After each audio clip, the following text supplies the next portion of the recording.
আজকাল যারা বড় বড় বিপ্লবী সাজে তারা কোথায় ছিল 15 বছর খুব ভালো করে জানি।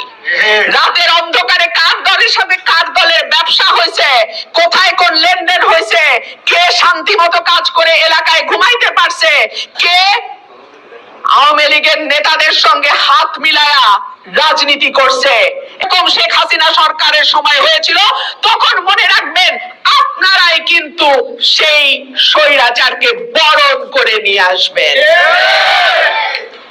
আমি তো 15 বছর ছিলাম, কার কি ভূমিকা, কার কি কথা, কোন দলের কি, আমি সব নিজের চোখে দেখেছি। এমনও মিটিং গেছে বলা হয়েছে সরকারের বিরুদ্ধে কিছু বলার দরকার নাই, তারা এখন বিরাট বিপ্লবী সাজে।